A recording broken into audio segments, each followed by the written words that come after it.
आज इस वीडियो के अंदर हम बात करेंगे इक्वलिटी के बारे में, समानता के बारे में।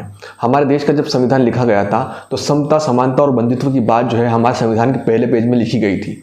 डॉक्टर बी आर अम्बेडकर ने भी जब संविधान बनाया था या उनकी पूरी टीम ने जब मिलकर ये संविधान बनाया था तो उनका मेन मोटिव यही था कि जो देश में अभी असमानता है, कुछ लोग अछूत हैं, कुछ लोग जो हैं बहुत ज़्यादा आगे हैं, तो इन सबको एक इक्वल किया जाए और ये जो छुआछूत है, ये जो असमानता का स्तर है, इसको खत्म किया जाए। इसलिए कुछ लोगों को उस समय वहाँ पर एडवांटेज दिए गए थे, उनको आरक्षण दिया गया था कि कुछ सालों में जब ये लोग बराबर के हो जाएंगे तो ये जो है इक्वलिटी आएगी, तो इस वजह से इनको कुछ आरक्षण दिया गया, कुछ एडवांटेज दिए गए। उसी तरीके से महिलाओं को भी कुछ एडवांटेज दिए गए थे क्योंकि उस समय महिलाओं की स्थिति बहुत दयनीय थी।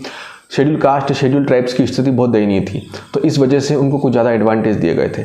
लेकिन आज 2022 में जब हम देखते हैं कि कुछ लोग जो हैं अपने एडवांटेज का, कुछ लोग जो हैं अपने आरक्षण का, कुछ लोग जो है अपनी सहूलियत का गलत फ़ायदा उठाते हैं, तो बहुत सारे लोगों के मन में ये बात घर कर जाती है और फिर कहीं ना कहीं आवाज़ उठने लगती है कि अब समानता कहाँ गई, अब समानता की बात क्यों नहीं की जा रही है।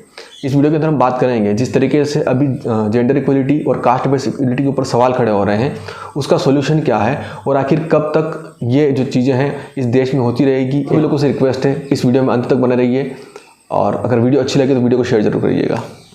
जय श्री राम, जय बाबा साहब। मेरा नाम विक्रम कुमार बागड़े है, मैं राष्ट्र धर्म समाज का एक छोटा सा सेवक। आज बात करेंगे हम राजस्थान के जालौर में जो हुआ, एक स्कूल में एक वहाँ के प्राचार्य ने एक बच्चे को मारा। बच्चा एससी का था, बच्चे को कान पर ज़्यादा लगी, बच्चा अस्पताल में एडमिट था, उसके बाद उसकी मृत्यु हो गई। इस बारे में मैंने 2 वीडियो बनाई दी ऑलरेडी, आप सभी को पता होगा जालौर में जो भी हुआ राजस्थान के। लेकिन उसी राजस्थान के अंदर एक सीए है रक्षित खंडेलवाल, जिसने एक सुसाइड नोट लिखा और उसने कहा कि मेरे परिवार को और मुझे कई समय से SC/ST एक्ट के तहत धमकाया जा रहा था, प्रताड़ित किया जा रहा था और मैं बहुत ज़्यादा परेशान हो गया हूँ। और वहाँ के एक SI थे, उन्होंने भी उसको बहुत ज़्यादा प्रताड़ित किया और एक सुसाइड नोट लिख के उसने अपनी जान को ख़त्म कर दिया, अपनी ज़िंदगी को ख़त्म कर दिया।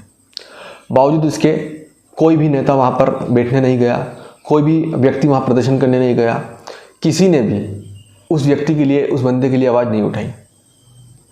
यहाँ तक कि अगर वो गलत भी है, अगर उसने किसी और रीज़न से भी सुसाइड किया तो किसी नेता ने ये तक नहीं कहा कि अच्छी तरीके से जांच होना चाहिए, CBI जांच होना चाहिए, क्या मामला है, क्या मुद्दा है। ऐसे कोई व्यक्ति सुसाइड तो नहीं करता है, तो जो भी है सच हो सबके सामने लाया जाए। जिस तरीके से जालौर में जो मटकी का सच था वो सबके सामने आया, इसी तरीके से इस रक्षित खंडेलवाल ने अगर कोई आत्महत्या करी और उसमें उसने लेटर में लिखा है कि वो SC/ST एक्ट के कारण प्रताड़ित था, उसके परिवार के ऊपर भी इस तरीके से प्रताड़ना की जा रही थी, तो इस वजह से उसने सुसाइड किया, तो वहाँ पर ये चीज़ें होना चाहिए थी। ये मैंने एक उदाहरण दिया आपको कास्ट बेस्ड इक्वलिटी के बारे में, जहाँ पर एक तरफ कोई लड़का बच्चा SC का है तो वहाँ पर सारे नेता चले गए, चाहे वो नेता SC/ST के हों, चाहे वो नेता सामान्य वर्ग के हों, चाहे वो नेता मुस्लिम वर्ग के हों, कितने भी इस देश में तमाम जाति, तमाम वर्ग, तमाम धर्म के नेता सब जाकर वहाँ अपनी सिंपैथी दिखा रहे थे, सब वहाँ जाकर बैठ रहे थे, सब जाकर वहाँ अपनी राजनीति कर रहे थे क्योंकि वहाँ राजनीति बहुत अच्छी थी। लेकिन रक्षित खंडेलवाल के वहाँ कोई नहीं गया बैठने। क्यों नहीं गया? क्योंकि वहाँ पर इतनी राजनीति नहीं हो पाती।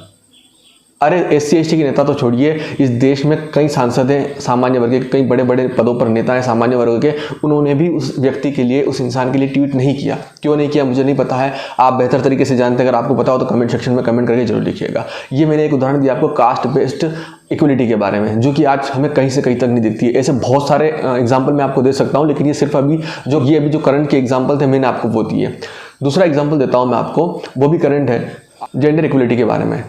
आपको पता होगा नोएडा में श्रीकांत त्यागी ने एक महिला से अभद्र व्यवहार किया, जिसके कारण उसकी कुछ बिल्डिंगें थी वो गिरा दी योगी सरकार ने, उसको जेल में भी डाला गया, उसको हिरासत में भी ले लिया गया और तमाम तरीके के उसके ऊपर जितने भी चार्जेस थे लगाए गए।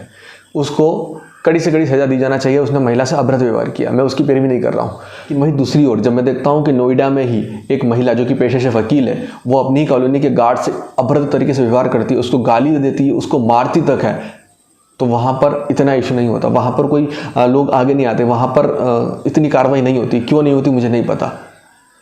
देखिए, हम एक तरफ इक्वलिटी की बात करते हैं, हम एक तरफ समानता की बात करते हैं, लेकिन जब हम ऐसे कुछ केस देखते हैं, हम ऐसी कुछ घटनाएं देखते हैं, तो वहाँ हमें दिखता है कि यहाँ समानता नहीं है। अगर कहीं पर कोई अपने कास्ट का एडवांटेज ले रहा है, कोई अगर अपने जेंडर का एडवांटेज ले रहा है, तो कहीं ना कहीं ये बहुत ज़्यादा गलत हो रहा है। इस तरीके से एक विद्रोह की जो आवाज़ है वो हर व्यक्ति के मन से निकलेगी और आने वाले समय में ये एक बहुत बड़ा इशू हो जाएगा, बहुत बड़ा मुद्दा हो जाएगा। तो कहीं ना कहीं अब जो कानून है वो सबके लिए समान होना चाहिए, चाहे वो कास्ट बेस्ड इक्वलिटी के बारे में हो, चाहे वो जेंडर इक्वलिटी के बारे में हो। अगर कोई गलत है, अगर कोई अपने कानून का, अगर कोई अपने फ़ायदों का गलत इस्तेमाल करता है तो उसके ऊपर भी उसी तरीके से चार्जेस लगना चाहिए, उसको भी उसी तरीके से न्यायिक हिरासत में लेना चाहिए, ताकि अगली बार कोई भी व्यक्ति इस तरीके से गलत फ़ायदा उठाने से डरे, क्योंकि उनके ऐसा करने से कोई ज़रूरतमंद, कोई जो वाकई में उस चीज़ का शिकार होता है, वो उचित न्याय पाने से बच जाता है।